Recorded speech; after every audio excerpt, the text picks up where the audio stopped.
جب دنیا میں پھیلے ہیں، کسی کے پاس ایک حدیث، کسی کے پاس دوسری حدیث، کسی نے حدیث کا مطلب کچھ سمجھا، کسی نے حدیث کا مطلب کچھ سمجھا، ہر ایک نے اپنی فہم کے مطابق فتویٰ دیا۔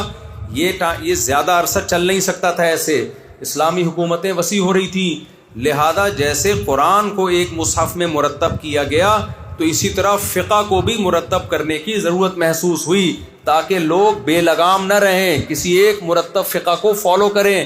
تو یہ کام سب سے پہلے امام ابو حنیفہ کے شاگردوں نے کیا، پھر امام مالک کے شاگردوں نے، امام شافعی، امام احمد، تو ان کے شاگردوں نے مرتب کیا۔ بہت ساری چیزوں میں اتفاق، کچھ میں اختلاف رہ گیا۔ امت نے کہا اب جو اختلاف رہ گیا وہ ختم ہونا ممکن نہیں ہے، کیونکہ جو دلائل کی بحث ہو سکتی تھی وہ ہو گئی ہے، اب ان میں سے کسی ایک کو فالو کرو، دوسرے کو بھی برحق سمجھو۔ یہ طریقہ 1200-1300 سال سے امت میں رائج ہے، کامیابی کے ساتھ چلا آ رہا ہے۔ جو اس طریقے سے ہٹے گا وہ لوگوں کو قرآن و سنت کے نام پہ ایک اختلاف کی آگ میں ڈالے گا، وہ ایسے اختلاف کی جنگ میں ڈالے گا جو نہ ختم ہونے والی ہے۔ اس لیے ہمیں فخر ہے، ہم اسی طریقے پہ، اب اس کو فقہ حنفی اس لیے نہیں کہتے کہ یہ قرآن و حدیث سے ہٹ کر ہے، اس کو فقہ حنفی اس لیے کہتے ہیں، اس کے جامع مرتب کون ہیں، مدون کرنے والے کون ہیں، وہ امام حنیفہ ہیں، ان کے شاگرد ہیں، اس لیے اس کو حنفی کہا جاتا ہے۔ تو قرآن و حدیث کے علاوہ الحمدللہ نحمدہ ونصلی علی رسولہ الکریم، اما بعد فاعوذ باللہ من الشیطان الرجیم، بسم اللہ الرحمن الرحیم۔ انما یخشی اللہ من عبادہ العلماء، وقال النبی صلی اللہ علیہ وسلم العلماء ورثۃ الانبیاء۔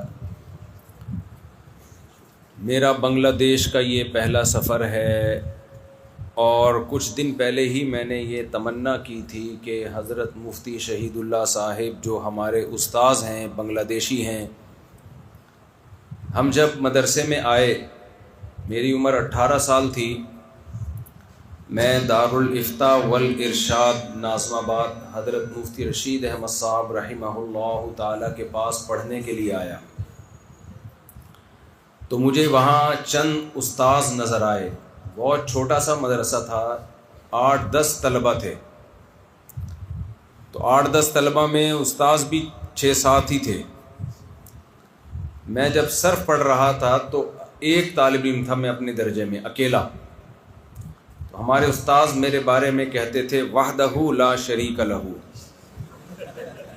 اپنی کلاس میں یہ اکیلا ہے، اس کا کوئی شریک نہیں ہے۔ کسی کلاس میں 2 بچے، کسی میں 3، اس طرح سے ہمارا مدرسے کا آغاز تھا۔ تو میں تو کالج کے ماحول سے آیا، جب میں آیا تو میں نے جن چند اساتذہ کو دیکھا ان میں حضرت مفتی شہید اللہ صاحب بھی تھے، دامت برکاتہم۔ حضرت بالکل جوان ہوا کرتے تھے، اب بھی جوان ہیں ماشاءاللہ، پہلے اور زیادہ جوان تھے۔ تو حضرت کا لب و لہجہ بنگلہ دیش والا لب و لہجہ تھا بات کرنے کا۔ تو حضرت میں ہم نے 2 چیزیں دیکھیں، علم میں بہت مضبوطی اور تواضع بہت زیادہ۔ ہمارے شیخ حضرت مفتی رشید احمد صاحب رحمہ اللہ تعالیٰ کسی کو آسانی سے اجازت بیعت نہیں دیتے تھے، خلافت نہیں دیتے تھے، تو حضرت نے حضرت مفتی شہید اللہ صاحب دامت برکاتہم کو اجازت بیعت بھی دی۔ کئی سال حضرت مفتی شہید اللہ صاحب کی صحبت میں گزارے، حضرت کی طبیعت میں تواضع بھی تھی، مزاح بھی تھا، وقت کی پابندی۔ پھر حضرت اچانک مارکیٹ سے شارٹ ہو گئے،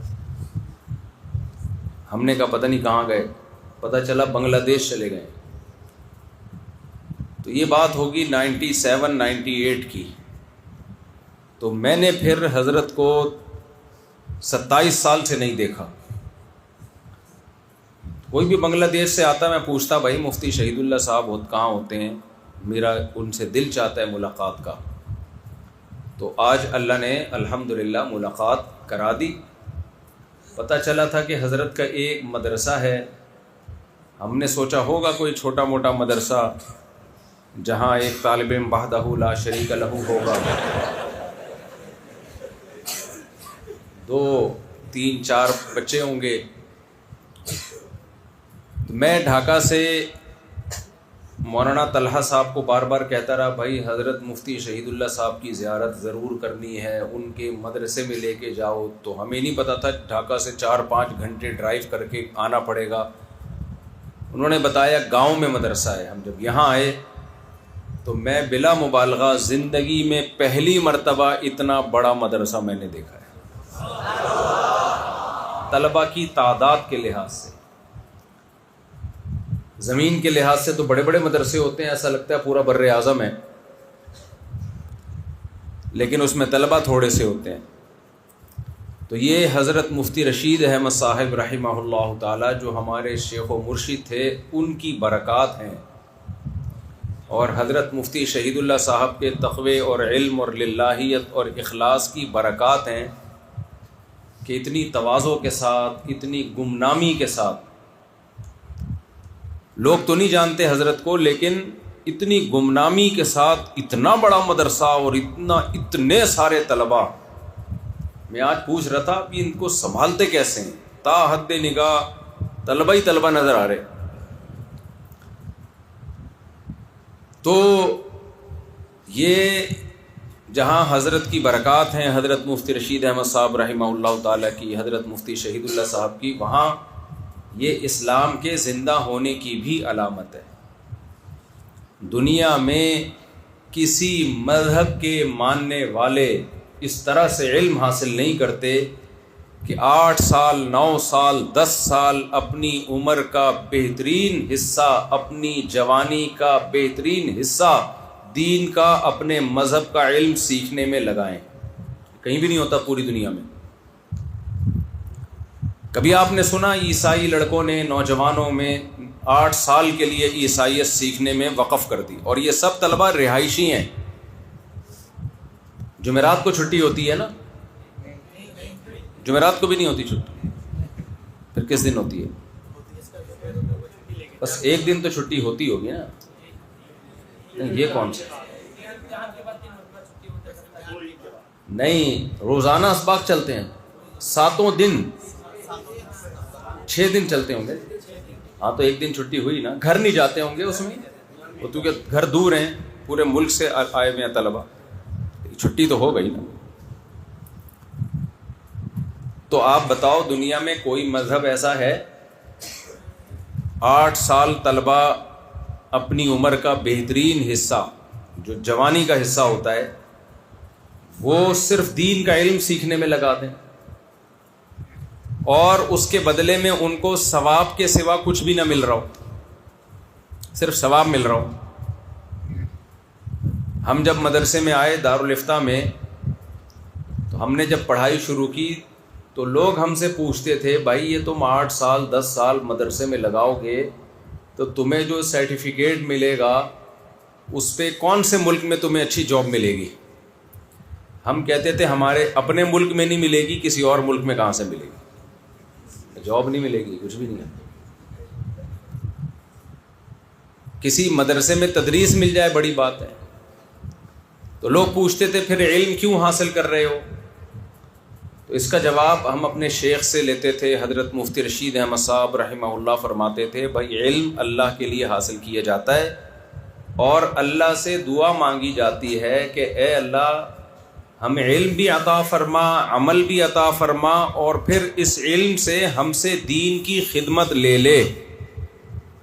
تو حضرت فرماتے تھے اللہ دین کی خدمت لیتا ہے، یہ ہمارے بس میں نہیں ہے. جس سے اللہ لینا چاہے اللہ اس سے خدمت لے گا، چاہے اس کے پاس کوئی ڈگری ہو یا نہ ہو. تو حضرت نے ہمیں یہ سکھایا کہ دعا مانگو بہت کثرت سے کہ اللہ دین کی خدمت لے لے. ایک دعا حضرت بہت سکھایا کرتے تھے طلبہ کو، آپ بھی یہ دعا یاد کر لیں. اے اللہ اخلاص کے ساتھ، عافیت کے ساتھ، قوت ہمت کے ساتھ اپنے دین کی خوب خوب خدمت لے لے. یہ 4 الفاظ سکھاتے تھے حضرت. 5واں لفظ میں نے تبلیغ والوں سے سیکھ لیا. میں جب حرم میں تھا عمرہ کرنے گیا تو وہاں میں نے ایک صاحب کو دیکھا. میں جب بیٹھا تھا نا رومال منہ پہ ڈال کے تاکہ کوئی مجھے پہچانا نہیں، بیت اللہ کے ساتھ نا میں بیٹھا تھا منہ پہ رومال ڈال کے، لیکن پھر بھی لوگ پہچانتے تھے تو آ کے سلام، سیلفی. تو تھک جاتا ہے آدمی, تو میں تھوڑا سا ناراض ہوتا تھا.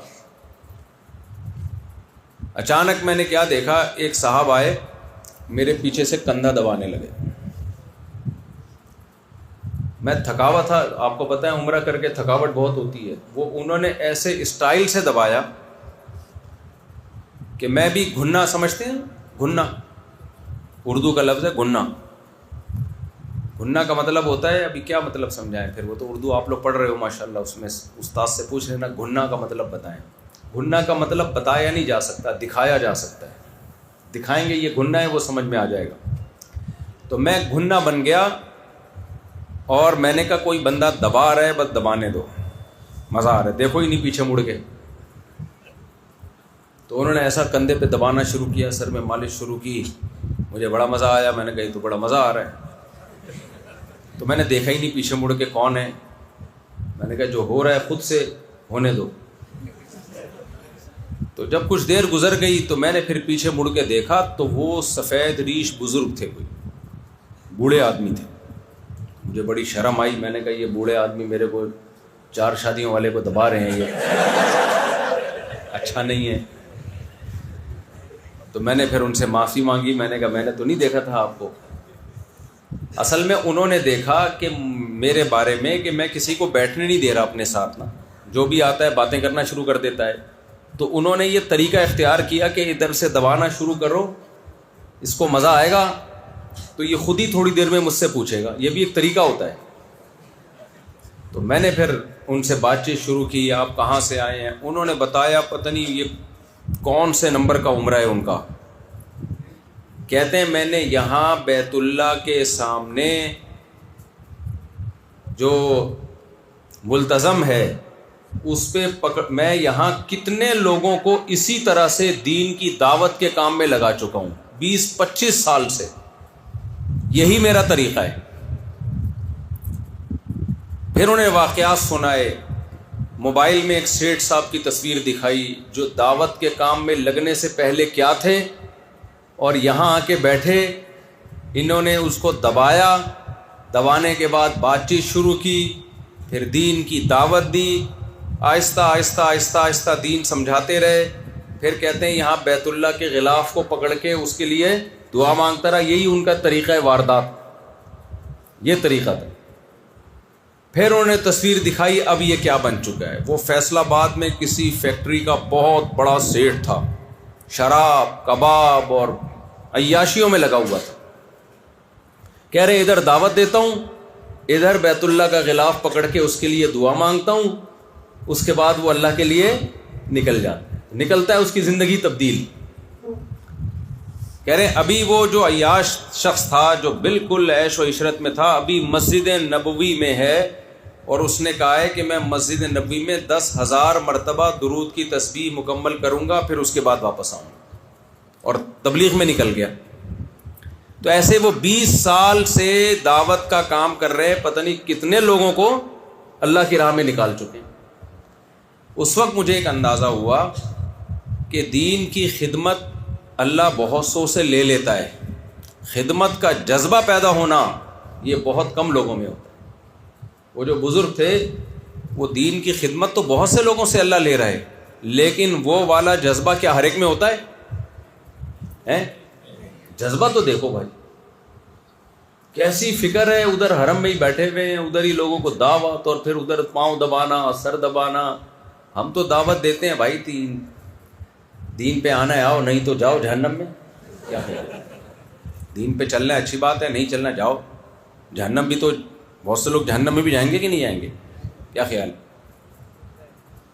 ہم چھوٹے بچے تھے, ایک دفعہ ہم صدر میں گھوم رہے تو ایک بندے کو میں نے دیکھا, وہ CD بیچ رہا ہے فحش ویڈیو کی, انڈین فلموں کی یا ایسی فحش چیزوں کی. تو میں نے اس کو تھوڑا سا سمجھایا. میں نے کہا تم کیوں کوئی اور کاروبار کرو, لوگوں کو تم یہ چیزیں حرام چیزیں بیچ رہے ہو. مجھے کہتا ہے مجھے ایک بات بتاؤ, کیا لوگ نے جہنم میں جائیں گے کہ نہیں جائیں گے؟ بہت سارے لوگ. میں نے کہا جائیں گے. تو کہہ رہے یہ اسی سلسلے میں کہہ رہا سب نے جنت میں تھوڑی جانا ہے. جو جہنم میں جانے کے لیے میں نے یہ انتظام کیا ہوا ہے کہ جس نے جانا ہے یہ خریدے جائے جہنم میں. تو میں نے کہا وہ تو چلے جائیں گے, تجھے بھی اپنے ساتھ گھسیٹیں گے. تو کچھ لوگوں کا یہ بھائی جاؤ جنت میں جاؤ، جاؤ جہنم میں جاؤ. تو اس لیے اللہ سے کیا دعا مانگنی چاہیے؟ اے اللہ قوت کے ساتھ، طاقت کے ساتھ دین کی خدمت دے، ہمت کے ساتھ. طاقت بھی ہو دین کی، بعض دفعہ طاقت ہوتی ہے ہمت نہیں ہوتی، سست ہوتا ہے انسان. عافیت کے ساتھ، بعض دفعہ دین کی کام میں آزمائشیں اتنی آتی ہیں کہ کسی بڑی مشکل میں پھنس جاتا ہے، تو عافیت کے ساتھ. اے اللہ قوت، ہمت، عافیت، 4 لفظ میں نے استعمال کیے تھے نا. اخلاص، بعض مرتبہ قوت بھی خوب طاقت کے ساتھ کام کرتا ہے، دین کی طاقت ہوتی ہے اس کے جسم میں خدمت، دین کی خدمت کرنے کی. ہمت بھی ہوتی ہے، یعنی سستی نہیں ہوتی. اور قوت، ہمت، عافیت کے ساتھ. اور چوتھی چیز اخلاص نہیں ہوتا، کر رہا ہوتا ہے لوگوں کو خوش کرنے کے لیے. تو اخلاص کے ساتھ. اور 5ویں چیز کا پھر میں نے اضافہ کیا ان بزرگ کو دیکھ کے، جذبے کے ساتھ. اے اللہ جذبہ وہ چاہیے جو میں نے دعا ہمیشہ مانگتا ہوں، اے اللہ وہ والا جذبہ چاہیے جو اس بزرگ کا جذبہ. اتنے بڑھاپے میں دیکھو، مجھے وہ دعوت دینے کے لیے نہیں، وہ ویسے ہی سلام دعا کے لیے انہوں نے ہاتھ پاؤں دبائے، لیکن مجھے انہوں نے سمجھا دیا کہ کیسے دعوت کا کام ہوتا ہے. کوئی نئی بھی بات سننا چاہ رہا ہو تو اس کو بھی سنا دیتے ہیں. تو آپ طلبہ ہو، دیکھو ہمارے حضرت مفتی رشید احمد صاحب فرمایا کرتے تھے کہ جو مدرسے سے فارغ ہونے والے طلبہ ہیں، دنیا میں انہیں کچھ ملے نہ ملے، یہ جو علماء ہیں نا، عوام لوگ، یہ ایک لفظ زبان پہ بہت بلاتے ہیں، کہتے ہیں مولویوں کے تو بڑے ہی مزے ہیں، مولویوں کے تو بڑے ہی مزے. پھر وہ میرا حوالہ دیتے ہیں، اس مولوی کو دیکھو کبھی کینیڈا میں گھوم رہا ہے، کبھی امریکہ جا رہا ہے، کبھی افریقہ میں، کبھی بنگلہ دیش، کبھی کہاں کبھی کہاں، کبھی جاپان کی ٹرینوں میں سفر کر رہا ہے. مولویوں کے بڑے مزے ہیں. کیا کہتے ہیں؟ اور باتیں بھی 4 شادیوں کی، اور صرف باتیں نہیں کرتا، رکھی ہوئی بھی ہیں. مولویوں کے بڑے مزے ہیں. تو جب لوگ ایسی باتیں کہتے ہیں نا، میں ان سے کہتا ہوں ٹھیک ہے، اپنے بچوں کو تم بھی کیا بنا دو، مولوی. کیا خیال ہے بھائی؟ چند فیصد ہوتے ہیں، 100 میں کوئی ایک آدھ مولوی ہوتا ہے میرے جیسا نالائق، ورنہ 99% تو مفتی شہید اللہ صاحب جیسے ہوتے ہیں جنہیں دنیا میں کوئی جانتا نہیں ہے، اور خدمت اتنی کہ اتنا بڑا مدرسہ، اور آگے جو مدرسے سے علماء نکلیں گے، طلباء نکلیں گے، وہ کہاں کہاں جا کے دین کی خدمت کریں گے. تو یہ سارا صدقہ جاریہ کس کا ہوگا؟ مفتی صاحب کا ہوگا. اتنی محنت ہے، اتنی محنت. تو ہمارے حضرت فرمایا کرتے تھے کہ اس زمانے میں جو مدرسے کے لیے فارغ کر دیا جس نے اپنے آپ کو، اس میں اس کا امکان بہت کم ہے کہ وہ ریاکار ہے. کیونکہ پہلے زمانے میں جب اسلامی حکومتیں ہوا کرتی تھی، علماء کو سونے میں تولا جاتا تھا. ماضی اٹھا کے دیکھیں، علماء کی بہت قدر تھی. اب ہر جگہ علماء کا مذاق اڑایا جاتا ہے، ہر جگہ توہین آمیز لہجے سے بات کی جاتی ہے، ان کا نام توہین. گھر میں بھی رشتہ لینے جاؤ، رشتہ نہیں ملے گا. آپ بولو میں پائلٹ ہوں، رشتہ ملے گا کہ نہیں ملے گا؟ ملے گا. آپ بولو میں ڈاکٹر ہوں، مل جائے گا فوراً. آپ بولو میں بہت بڑا بزنس مین ہوں، ملے گا. آپ بولو، لڑکی کے ابا پوچھ رہے ہیں بیٹا کرتے کیا ہو، میں مولوی ہوں، ملے گا. چائے بھی نہیں ملے گی، رشتہ تو دور کی بات ہے، چائے بھی نہیں ملے گی. تو ہم جب مولوی بنے ہمیں یہی طعنہ دیتے تھے لوگ، تمہیں تو کوئی رشتہ ہی نہیں دے گا. میں نے ویسے ہی مذاق میں کہہ دیا تھا 4 شادیاں کروں گا میں. مجھے بھی لگ رہا تھا ملے گا تو ایک بھی نہیں، لیکن بولنے میں کیا جا رہا ہے، گورنمنٹ کی طرف سے پابندی تھوڑی ہے. تو قربانی بہت زیادہ ہے. اب دیکھو شیطان نے ہمارا پیچھا چھوڑ دیا ہے یا ساتھ لگا رہے گا شیطان؟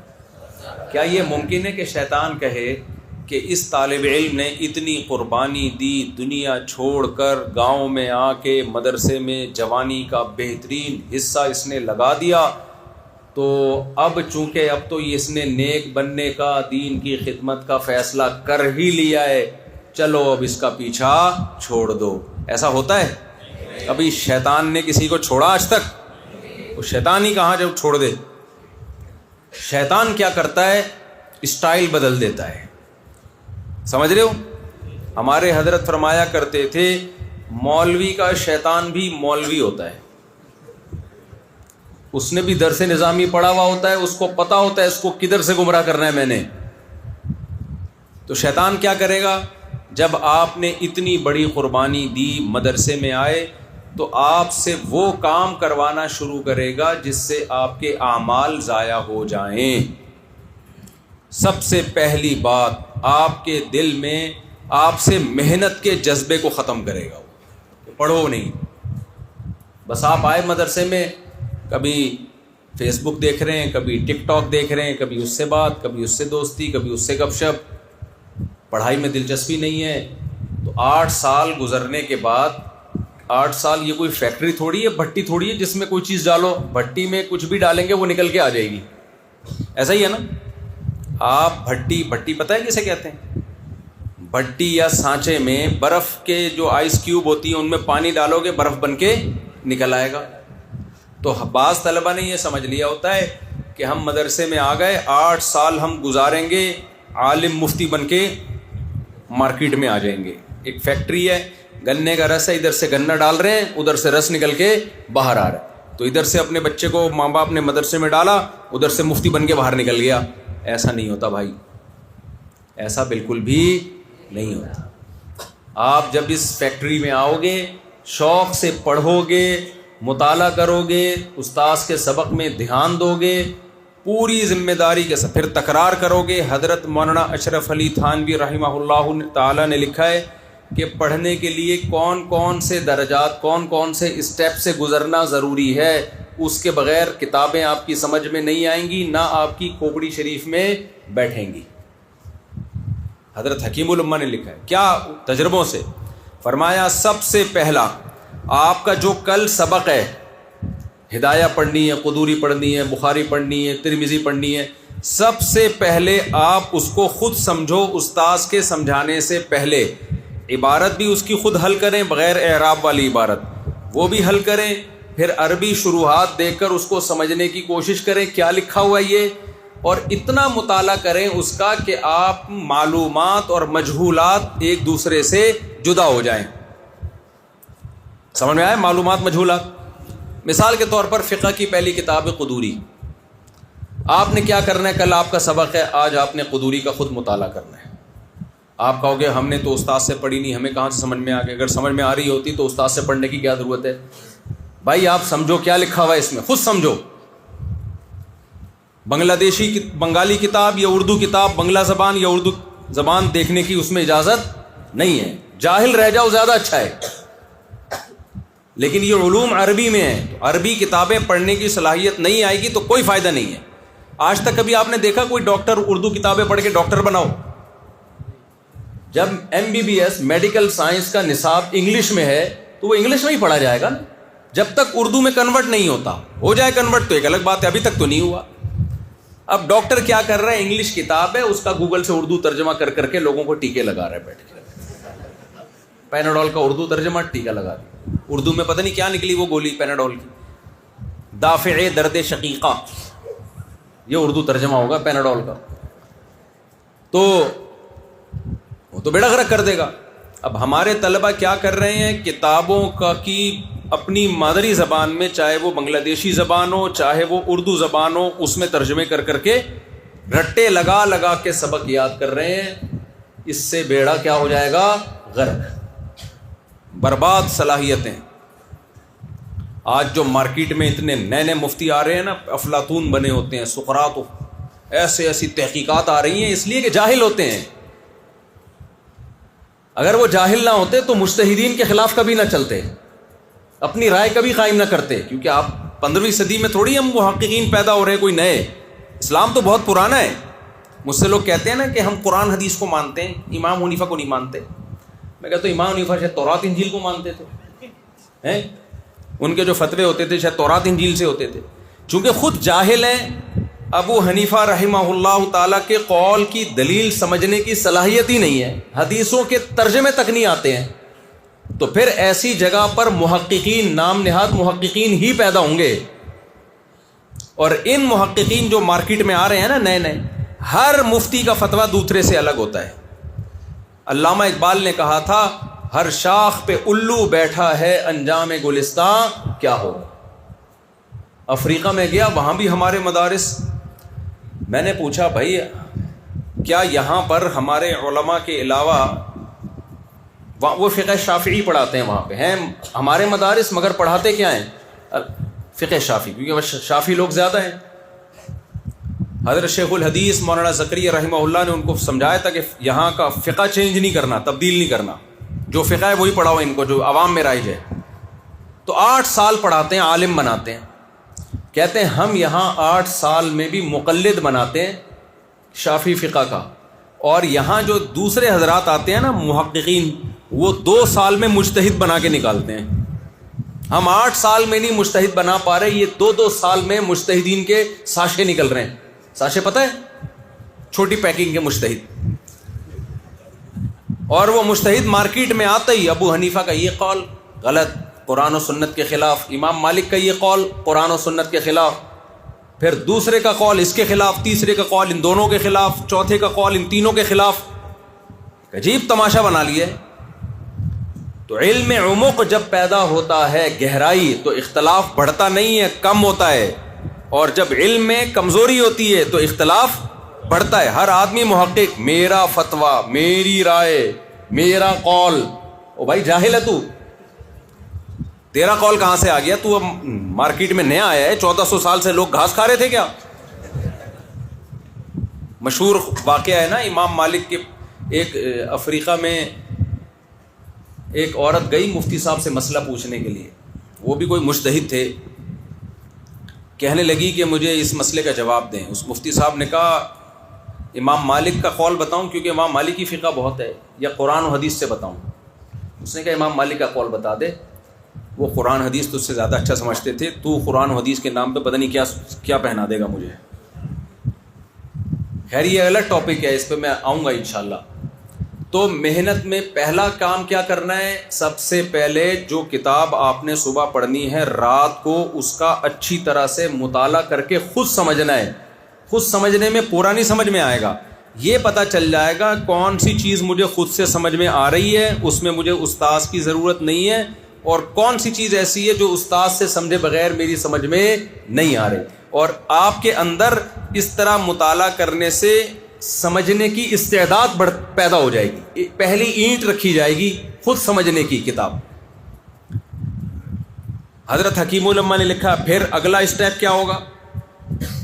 استاذ کے سبق کو پھر غور سے سنیں کہ یہ تو میں نے سمجھا ہوا تھا، یہ جو نہیں سمجھا ہوا ہے اس کا مطلب کیا ہے. یہ دوسرا ہو گیا. تیسرا درجہ کیا ہے؟ پھر تکرار کر کے، آپس میں تکرار کر کے اس کو اچھی طرح سے ذہن نشین. تکرار کسے کہتے ہیں؟ خود طلبہ کو جمع کر کے وہ پڑھا دو. اس طرح سے اگر آپ کتابیں پڑھو گے تو پڑھنے کے ساتھ ساتھ آپ کے اندر پڑھانے کی صلاحیت پیدا ہو جائے گی. ہم نے کتنی کتابیں ایسی ہیں مدرسے میں پڑھی اور پڑھتے ہی پڑھانا شروع کر دیں. بلکہ اس سے کتاب سمجھنے کی ایسی صلاحیت پیدا ہوگی کہ بہت سی کتابیں جو آپ نے نہیں بھی پڑھی ہیں، جب آپ کے ہاتھ میں آئیں گی آپ مطالعہ کر کے پڑھا دو گے، کیونکہ پڑھنا آ گیا ہے، آپ کو سمجھنا آ گئی یہ کتاب. اور بہت سے مدرسوں میں کیا ہوتا ہے، استاذ آتے ہیں بیٹھ کے پڑھنا شروع کرتے ہیں، طالب علم ہل رہا ہوتا ہے آگے، وہ ہلتا رہے گا قیامت تک، اسے کچھ بھی نہیں آئے گا، کچھ بھی نہیں آئے گا اسے. وہ کاپیوں پہ کاپیاں نوٹس تیار کرتا جائے گا. ایک طالب علم تھا نا گاؤں میں، استاذ پڑھاتے تھے اور وہ لکھتا رہتا تھا کیا پڑھا رہے ہیں. تو 8 سال میں اس نے اتنے رجسٹر جمع کر لیے، علم کے خزانے لے کے چلا. وہ طریقے سے نہیں پڑھا جو حکیم الامہ نے بیان کیا ہے. جب سارے خزانے لے کے اپنے گاؤں میں گیا، لوگوں نے کہا 8 سال پڑھ کے آیا ہے، بہت بڑا کوئی مفتی بن گیا ہوگا. اب اس سے جو مسئلہ پوچھیں وہ کہہ رہے وہ کتاب میں. اب وہ والا سبق تلاش کرے گا درے گا. ایک دن کہیں بکریاں آئیں، اس کی کتابیں ہی کھا گئیں. اب لوگ اس سے کچھ پوچھتے، وہ کہتا بکری کے پیٹ میں. سارے علوم کہاں گئے؟ بکری کے پیٹ میں. تو شیطان یہ کس کام سے آپ کو روکے گا؟ سمجھ رہے ہو کہ نہیں سمجھ رہے؟ اس محنت میں سب سے بڑی رکاوٹ بنتی ہے دوستیاں، اور آج کل سوشل میڈیا. ٹک ٹاک پہ بیٹھ جاؤ، ایک ریل، دوسری ریل، تیسری ریل، چوتھی ریل، پانچویں ریل، چھٹی ریل، ٹھک ٹھک ٹھک ساری رات گھماتا رہتا ہے بیٹھ کے آدمی.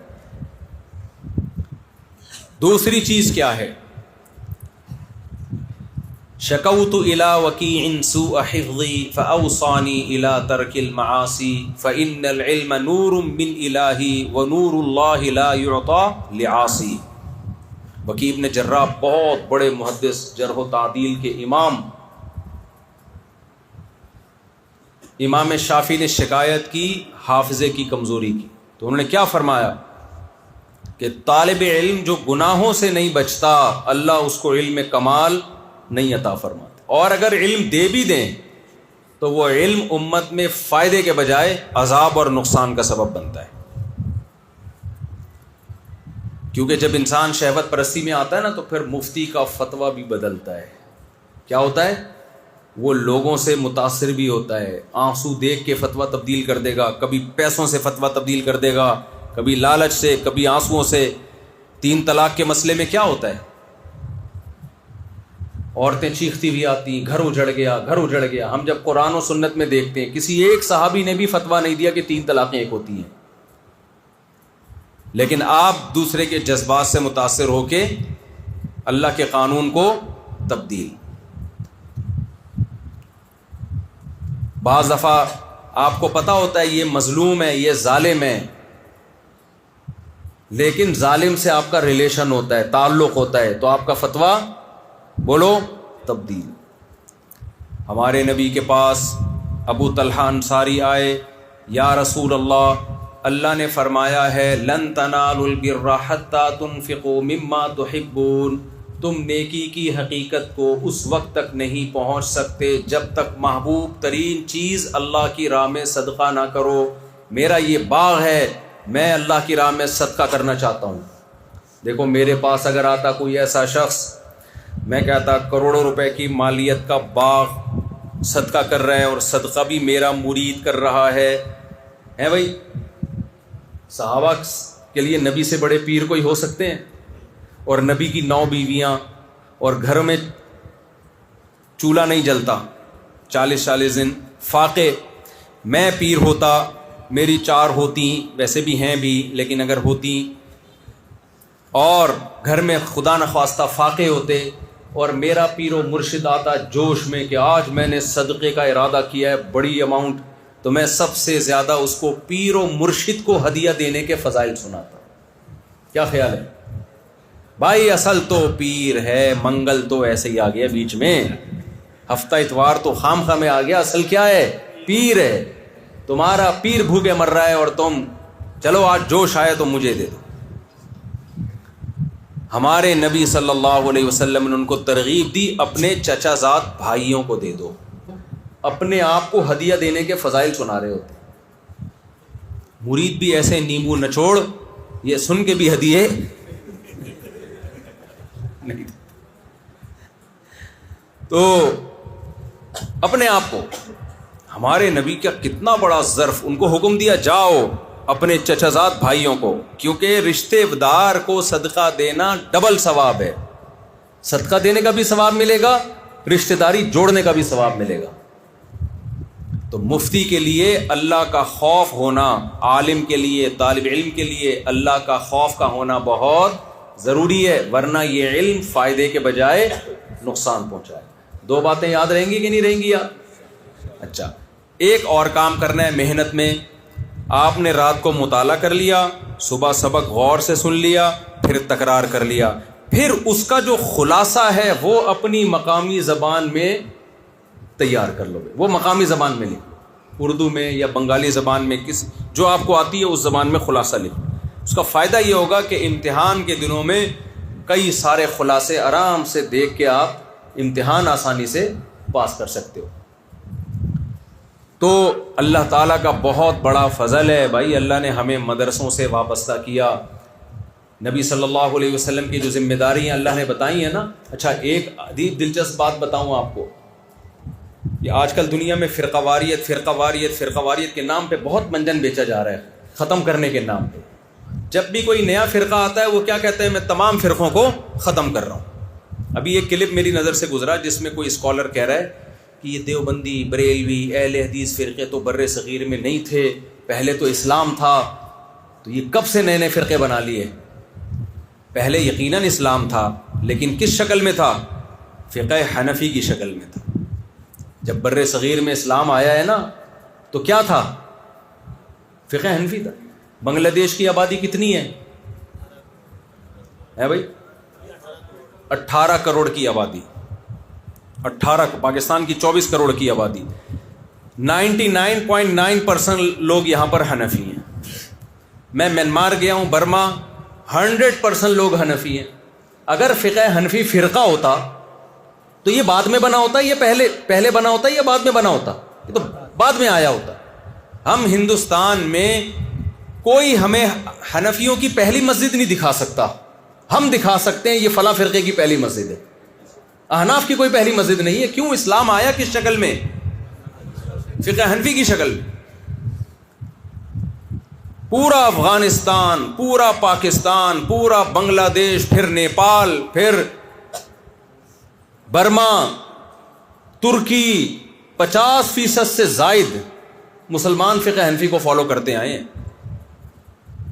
اور 30% فقہ شافعی کو. ملیشیا، انڈونیشیا، یہاں پر زیادہ ہے فقہ شافعی. مصر میں بھی کچھ علاقوں میں.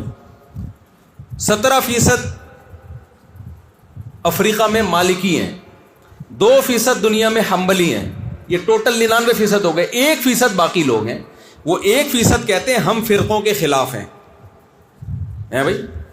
ہم کیا ہیں؟ فرقوں کے خلاف. جبکہ وہ کسی مسئلے میں ایک رائے پہ جمع نہیں ہوتے. کسی مسئلے میں ایک رائے پہ جمع نہیں ہوتے. نبی صلی اللہ علیہ وسلم نے فرمایا کہ مسلمانوں کی جماعت کو لازم پکڑو. صحیح حدیث ہے. من شذا، جو مسلمانوں کی جماعت عامت المسلمین سے الگ ہوگا، شذ فی النار، اللہ اس کو کہاں ڈالیں گے؟ آگ میں. جب مسلمان جوق در جوق جنت میں جا رہے ہوں گے نا، جس نے 1.5 اینٹ کی الگ فرقہ بنایا وہ جہنم میں جائے گا. یہ نہیں ہوگا جو 1.5 اینٹ کا الگ فرقہ بنا کے باقیوں کو فرقہ پرست کہے گا اور اپنے آپ کو مسلمان کہے گا، وہ 1% جنت میں 99 جہنم میں. یہ نہیں ہو سکتا. تو اس لیے آپ اپنے اس فقہ سے جو صدیوں سے چلا آ رہا ہے اس سے آپ نے مضبوطی سے جڑے رہنا ہے. لوگوں کی باتوں میں آ کے اس سے رشتہ ڈسکنیکٹ نہیں کرنا ہے آپ نے، ورنہ برباد ہو جاؤ گے. ہم نے دیکھا ہے نا پاکستان میں حال کیا ہوا ہے. اتنے نئے نئے فرقے. بھائی جب پاکستان اسلام کے نام پہ بنا ہے تو انگریز نے ہم سے حکومت چھینی تھی. وہ کس سے چھینی تھی؟ اس پر کون سا فقہ رائج تھا؟ فقہ حنفی تھا نا. اس کا بیڑا غرق کیا. تو آپ کے پاس جب کوئی مرتب فقہ نہیں ہوگا تو پھر ہر شاخ پہ الو بیٹھا ہوگا، انجام گلستان پتہ نہیں کیا ہوگا. تو یہ جو آزادی کی تحریک ہے، لوگ کہتے ہیں ہم حنفی فقہ تک کیوں جائیں، اس سے پہلے نبی جو صحابہ جس کو فالو کرتے تھے ہم اس کو فالو کریں گے نا. یہ بھی ایک منجن ہے. اب منجن کا لفظ اردو میں ہی سمجھ میں آئے گا. بنگلہ دیش والوں کو منجن نہیں پتا کسے کیا. منجن تو منجن نہیں ہوتا ہے، لیکن وہ جو مفہوم ہے نا منجن کا، کیا کہتے ہیں لوگ، بھائی ہم فقہ حنفی یا شافعی کو کیوں فالو کریں؟ کیا صحابہ شافعی تھے، حنفی تھے؟ ہیں بھائی، ہم تو ان پیچھے جائیں گے، نبی تک جائیں گے. نبی اور صحابہ کس کو فالو کرتے تھے؟ ایسے لوگوں کو کہا کرو ہم مصحف عثمانی کو کیوں فالو کریں، ہم مصحف محمدی کو کیوں نہیں فالو کریں، ابو بکر کے مصحف کو کیوں نہیں فالو کریں؟ یہ معقول جواب ہوگا؟ بھائی مصحف عثمانی یہ وہی مصحف ہے جو صحابہ تابعین کا تیار کردہ ہے. صحابہ کا نے جب دیکھا کہ بہت سارے مصاحف ہیں، اختلاف ہو رہا ہے، تو سب کو ایک مصحف پہ جمع کر دیا. مرتب اس کے جمع کرنے والے چونکہ حضرت عثمان تھے، اس لیے اس مصحف کو نام کیا دے دیا گیا؟ مصحف عثمانی. ہے اس میں وہی جو پیغمبر پہ قرآن نازل ہوا. ایسے ہی صحابہ جب دنیا میں پھیلے ہیں، کسی کے پاس ایک حدیث، کسی کے پاس دوسری حدیث، کسی نے حدیث کا مطلب کچھ سمجھا، کسی نے حدیث کا مطلب کچھ سمجھا، ہر ایک نے اپنی فہم کے مطابق فتویٰ دیا. یہ زیادہ عرصہ چل نہیں سکتا تھا. ایسے اسلامی حکومتیں وسیع ہو رہی تھیں، لہذا جیسے قرآن کو ایک مصحف میں مرتب کیا گیا تو اسی طرح فقہ کو بھی مرتب کرنے کی ضرورت محسوس ہوئی تاکہ لوگ بے لگام نہ رہیں، کسی ایک مرتب فقہ کو فالو کریں. تو یہ کام سب سے پہلے امام ابو حنیفہ کے شاگردوں نے کیا، پھر امام مالک کے شاگردوں نے، امام شافعی، امام احمد، تو ان کے شاگردوں نے مرتب کیا. بہت ساری چیزوں میں اتفاق، کچھ میں اختلاف رہ گیا. امت نے کہا اب جو اختلاف رہ گیا وہ ختم ہونا ممکن نہیں ہے، کیونکہ جو دلائل کی بحث ہو سکتی تھی وہ ہو گئی ہے. اب ان میں سے کسی ایک کو فالو کرو، دوسرے کو بھی برحق سمجھو. یہ طریقہ 1200-1300 سال سے امت میں رائج ہے، کامیابی کے ساتھ چلا آ رہا ہے. جو اس طریقے سے ہٹے گا وہ لوگوں کو قرآن و سنت کے نام پہ ایک اختلاف کی آگ میں ڈالے گا، وہ ایسے اختلاف کی جنگ میں ڈالے گا جو نہ ختم ہونے والی ہے. اس لیے ہمیں فخر ہے ہم اسی طریقے پہ. اب اس کو فقہ حنفی اس لیے نہیں کہتے کہ یہ قرآن و حدیث سے ہٹ کر ہے، اس کو فقہ حنفی اس لیے کہتے ہیں اس کے جامع مرتب کون ہے، مدون کرنے والے کون ہیں، وہ امام حنیفہ، ان کے شاگرد ہیں، اس لیے اس کو حنفی کہا جاتا ہے. تو قرآن و حدیث کے علاوہ کچھ نہیں ہے اس میں. سمجھتے ہو کہ نہیں سمجھتے ہو؟ تو اس لیے جو اس طرح کے لوگ آ رہے ہیں نا مارکیٹ میں، یہ تمہارا یہ مسئلہ حدیث کے خلاف، حالانکہ ہمارا کوئی مسئلہ حدیث کے خلاف نہیں ہے، کوئی مسئلہ حدیث کے خلاف نہیں. اور اگر بالفرض حدیث کے خلاف تھا تو امام ابو حنیفہ کے شاگردوں نے اس پہ فتویٰ ہی نہیں دیا، وہ چینج کر دیا ہم نے. اندھی تقلید ہمارے ہاں ہے ہی نہیں، سارے الزامات غلط لگائے جاتے ہیں. تو اس لیے بنگلہ دیش میں، برما میں، وہاں لوگوں سے کہتا ہوں دیکھو یہاں 1000 سال سے زیادہ فقہ حنفی چلا آ رہا ہے جب سے اسلام آیا ہے. دائیں بائیں جانے کی کوشش کی تو بے لگام اونٹ کی طرح، اور پھر یہ ایک نسل تک تو اسلام رہتا ہے، 2-3 نسلوں کے بعد بالکل گمراہ ہو جاتا ہے انسان. جیسے یورپ میں جا کے جو مسلمان رہتے ہیں نا، امریکہ، یورپ میں، 1-2 نسل تک تو جنہوں نے حفاظت کی، 2 نسلوں کے بعد بہت خطرہ ہوتا ہے کہ ٹریک سے بالکل ہی ہٹ جائیں. ایسے ہی اگر ہم ہٹ گئے نا، اس ٹریک سے، اس راستے سے ہٹ گئے، 1 نسل تک تو اہل سنت والجماعت والے حکام رہیں گے، اس کے بعد پروگرام خراب ہو جائے گا. یہ بات تو آزادی ہے، بے لگام. پھر ایسے ایسے فتوے مارکیٹ میں آئیں گے، ہر شخص قرآن سے اپنی مرضی کی چیزیں نکال رہا ہے، ہر شخص قرآن سے نکال رہا ہے اپنی مرضی کی چیزیں. تو اس لیے یہ بھی ہمارے مدارس کے لیے دیکھو، دارالافتاء مضبوط جو فتوے کا نظام ہے وہ تو ہمارے پاس ہے. ہم 2 سال میں تھوڑی مفتی تیار کرتے ہیں، 8-9 سال انسان فقہ پڑھتا ہے، پھر 8-10 سال ماہر مفتیوں کی نگرانی میں، محقق کی نگرانی میں بیٹھ کے پھر وہ فتوے کا علم سیکھتا ہے، اس کے بعد جا کے اس قابل ہوتا ہے کہ وہ فتویٰ دے. اور یہ جو نئے مجتہد مارکیٹ میں آ رہے ہیں، ہر شاخ پہ الو بیٹھا ہے، انجام گلستان کیا ہوگا، اور کیسے فخر سے کہتے ہیں میری رائے یہ ہے، میری رائے. میں نے جامعۃ الرشید میں 8-9 سال پڑھا، پھر اس کے بعد ہم نے تخصص کیا، پھر فتوے میں، پھر 25 سال سے میں فتوے کا کام کر رہا ہوں، اور کتنے مسائل پہ تحقیقی کام کیا ہے. کبھی آپ نے میرے منہ سے آج تک سنا میری رائے یہ ہے؟ کبھی سنا آپ اس بارے میں میری رائے یہ ہے؟ ہمیں یہ بولتے ہوئے شرم آتی ہے، اس لیے کہ ہم سے بڑے بڑے علامے ابھی موجود ہیں. اگر ہماری رائے ہوتے بھی ہیں تو جو بڑوں میں جو موافق ہم کہتے ہیں حضرت جی کی رائے ہے. تو یہ بے ادب گستاخ بنا دیا پبلک کو، اور اس کو نام دے دیا تحقیق کا. یہ تحقیق نہیں ہے، یہ بے لگامی ہے. ہاں ایک بات خوب اچھی طرح سمجھ لو، ہم فقہ حنفی کو فالو کرتے ہیں، درست فقہ شافعی کو بھی سمجھتے ہیں، فقہ مالی کو بھی، فقہ حنبلی کو بھی، لیکن فقہ حنفی کے اس قول کو جس کو دلیل کی بیس پہ علماء نے ترجیح دے کر اس پہ فتویٰ دیا ہے. فقہ حنفی میں کی کتابوں میں لکھا ہوا ہر قول فقہ حنفی بولو نہیں ہوتا. جس کو دلیل کی بیس پہ ہمارے مشائخ نے ترجیح دے کے اس پہ فتویٰ دیا، اس لیے کہتے ہیں نا مفتہ بھی قول، جس پہ فتویٰ دیا گیا ہے. ہم نے ہر بدعت امام ابو حنیفہ کے کھاتے میں ڈالی ہوئی ہے، اس کا فقہ حنفی سے کوئی تعلق بولو. اب یہ جو اسپیڈ کے ساتھ تراویح ہوتی ہے نا، تراویح اسپیڈ کے ساتھ، یہ جو ہماری سوسائٹی میں بدعتیں رائج ہیں، اہل حدیث حضرات کہتے ہیں دیکھو تقلید کا نتیجہ اتنی بدعتیں ہو گئی. بھائی یہ مجتہدین کی تقلید کے ترک کرنے کا نتیجہ ہے. اگر کرتے تو یہ بدعتیں نہ کرتے، یہ ترک کرنے کا نتیجہ ہے کہ یہ بدعتیں آ گئی ہیں. تو بدعت سے بھائی اسی طرح جو مشرکانہ عقائد ہیں اس کا فقہ حنفی سے کوئی تعلق نہیں ہے. بھائی جتنے توحید پرست ہم ہیں، توحید بر صغیر میں سکھانے والے ہم ہیں. اگر علماء دیوبند نہ ہوتے تو توحید کا جو اچار ڈل چکا ہوتا بر صغیر میں. ہمارے کسی اکابر کی قبر ایک بالش سے اونچی نہیں ہے، کسی کی قبر پکی نہیں ہے. تو اس لیے آپ جس فقہ سے وابستہ ہیں اس سے جڑے رہیں. اور جو میں نے آپ کو محنت کا طریقہ بتایا، اور یہ آج سے تھوڑی ہے، تو اسلاف سے چلا آ رہا ہے. امام بخاری کا جو شہر ہے میں دیکھ کر آیا ہوں، وہاں فقہ حنفی رائج ہے. خود امام بخاری کے شہر میں قانون میں لوگوں نے امام بخاری کے شہر میں رہتے ہوئے حدیث میں امام بخاری کو فالو کیا ہے. اسلامی قانون میں بخاری کے شہر میں بخارا والوں نے امام ابو حنیفہ کو فالو کیا، آج تک، آج بھی ہیں وہ. تو اس لیے جس فقہ سے آپ وابستہ ہو اس سے مضبوطی سے قائم رہو، اور مضبوطی سے پڑھتے تو ہم چاروں فقہ ہیں، ایسا ہی ہے نا. علم تو سب میں حاصل کرنا ہے، قائم کس پہ رہنا ہے؟ ایک پہ. اور مجتہد بن کے کوئی نئی چیز مارکیٹ میں لانے کی کوشش کی تو مجھے اگر اکیلے میں ملے تو رکھ کے چماٹ ماروں گا. پھر آپ واجب الچماٹ ہو. کیا ہو؟ ایک ہوتا ہے واجب القتل، ایک ہوتا ہے واجب التعزیر. آفاق ہے نا وہ لندن والے جو کافی لوگ بناتے ہیں، نہیں وہ آفاق احمد نام ہے ان کا، جو یو کے میں بڑے اچھے، اس نے کسی کے بارے میں کہا وہ شخص واجب الچماٹ ہے. میں نے کہا کہ نئی اصطلاح مارکیٹ میں آئی ہے، واجب القتل بھی سنا تھا، واجب التعزیر بھی سنا تھا، تو اب تعزیر تو ہم لگا نہیں سکتے. تو اگر ایسا کام کیا تو آپ کے اساتذہ کی نظر میں آپ کیا ہو؟ واجب الچماٹ. اور میں نے دیکھا ہے جو بھی جمہور سے ہٹتا ہے نا وہ ویسے ہی اللہ اس سے پھر دین کی خدمت لیتے ہی نہیں. تو جو جمہور کے طریق پہ چلتا ہے، ہاں بدعتوں میں کسی کو فالو نہیں کرنا، تو جمہور کے طریقے پہ چلو گے تو دنیا میں بھی عزت، آخرت میں بھی عزت.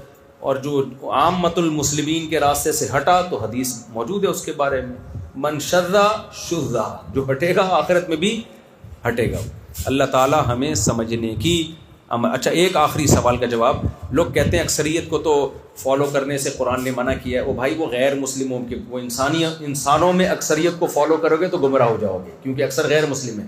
مسلمانوں میں تو اکثریت جہاں ہوگی یہ بہت بڑی علامت ہے کہ حق وہاں پر ہوگا. مسلمانوں میں اکثریت گمراہ نہیں ہو سکتی، چند لوگ. کیونکہ جو حدیث میں آتا ہے جو جماعت المسلمین سے ہٹے گا، اس کی تشریح کیا ہے؟ عامۃ المسلمین سے. دوسری حدیث میں اس کی تشریح عامۃ المسلمین سے جو ہٹے گا، جو عام مسلمانوں سے ہٹے گا وہ جہنم میں جائے گا. اللہ تعالیٰ سمجھنے کی، عمل کی توفیق عطا فرمائے اور آپ سب کی 4 شادیاں کرائے. جی بس بہت طلبہ ہیں. ٹھیک ہے، مختصر دعا کر لیتے ہیں. الحمدللہ رب العالمین والعاقبۃ للمتقین والصلاۃ والسلام علی رسول الکریم وعلی آلہ وصحبہ اجمعین. اللهم انا نسألک من خیر ما سألک منہ نبیک محمد صلی اللہ علیہ وسلم، ونعوذ بک من شر ما استعاذک منہ نبیک محمد صلی اللہ علیہ وسلم. انت المستعان وعلیک البلاغ ولا حول ولا قوة الا باللہ. صلی اللہ تعالی علی خیر خلقہ محمد وعلی آلہ وصحبہ اجمعین. جزاک اللہ.